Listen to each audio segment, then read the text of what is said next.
I've got another one. I identify as queer in my own work and advocacy. I attend a lot of events now virtually because of COVID that are supposed to be safe space. These spaces don't feel safe to me a lot of the time. When someone says something inappropriate or rude or obnoxious, it goes unchecked, unconfronted, or if it is confronted, that person doesn't seem to register the correction.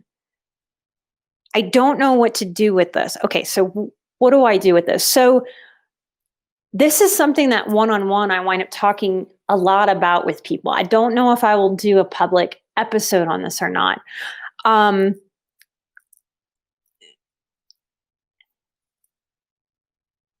understand what the idea of safe space wants to do. Of course, in our inner wounded selves, what we want, all of us, is to just have a safe space. So I believe that the intention of this is a safe space, the same way that what I'm offering you in Patreon is somewhat of a safe space, but it's not perfectly safe because no space is. Why? Because human beings are involved. So the more that I have done work to accept within myself the reality that as human beings, even the safest of human beings will sometimes put their foot in their mouth, will sometimes misread a situation, will sometimes just have a bad day and just say the wrong things, misread the room, or they're having a bad time and they lash out. Doesn't make somebody the devil. So I think it's a balance of us getting really realistic and helping ourselves, our grown-up selves and our inner selves, our younger parts know, okay, some spaces may be safer or hold the intention of safety, but the real safety that's available to us is inside of here. So all I can really promise myself is that I will cultivate a certain safety within myself. And if I make a mistake, my commitment to myself is to own it for myself. That's the safest space I can create. If I try to convince myself within my relationship with Chris that that's safe space, and certainly that feels like safe space to me. But if I try to really grip that this safe space is available to me, I've got it. What if he gets a head injury? What if he has a terrible lapse in judgment and cheats on me one day? I don't think that's in his view, in his desire. But my commitment to myself is not to convince myself of this external locus of control that our immature parts really, really want to believe is possible. That this external thing to me can give me this safe space and then I can feel all warm and fuzzy and be myself. It's more of I accept that with other human beings, there's limits on safety. I can have safer and I can align with more safety. There is no perfectly safe space. And I can internalize that. I can hold that for me. The other piece of this question, that it either goes unconfronted, I think that can be a picking battles.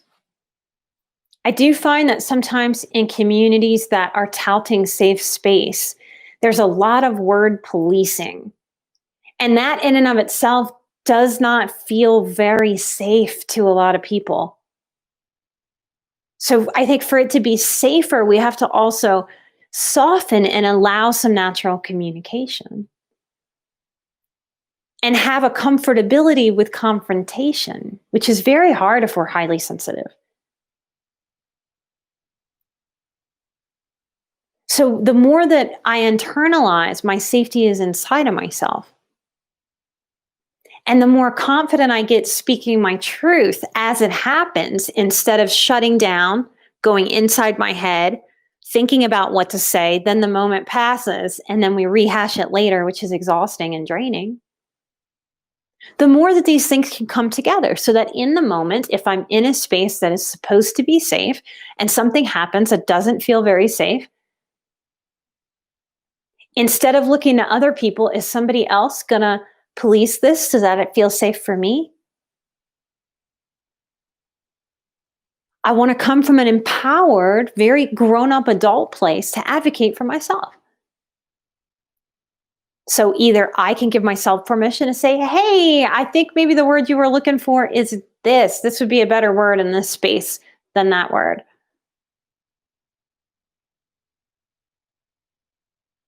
Then we can start to address these things as they come up instead of them taking up mental real estate in the present moment that shuts us down and then later.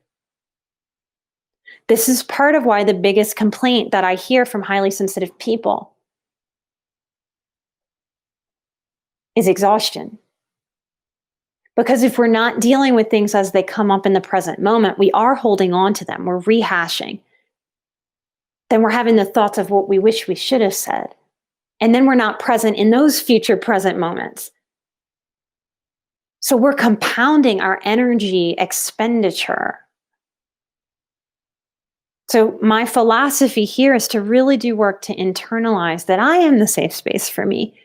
And then any space externally to me feels infinitely safer because I'm being safe with myself. So that means if somebody gets violent in a supposed safe space, I'm not going to miss a beat. I'm probably going to grab my purse, stand up, and walk out because my commitment to safety happens in here. I'm not going to be glued to that chair wondering, well, who's going to make this space safe now? Because I am my empowered agent. And that's what makes me feel safe, when I can have agency over this. And that's an acceptance because I don't have agency over what you say or what you do. Even when I think my way is better or right or healthier or safer, I could smack a lot of positive words on that. That doesn't give me any extra power over another human being. And human beings are wild cards. The best of us are wild cards. So I think we're trying to internalize those realities as we move through the world. So I hope that gives you something to do within those spaces, since you're in those spaces a lot.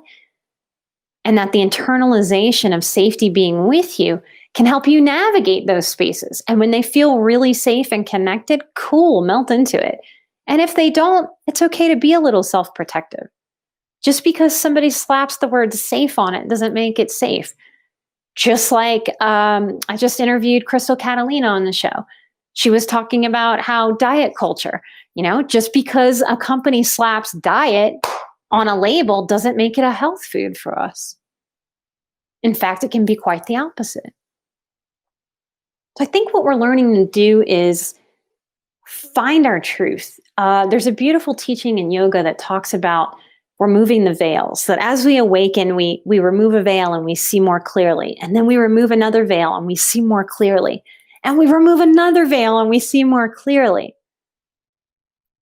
And I believe that the clearer we see, the better able we are to deal with what is and really take care of ourselves. And that is truly what feels safer to me.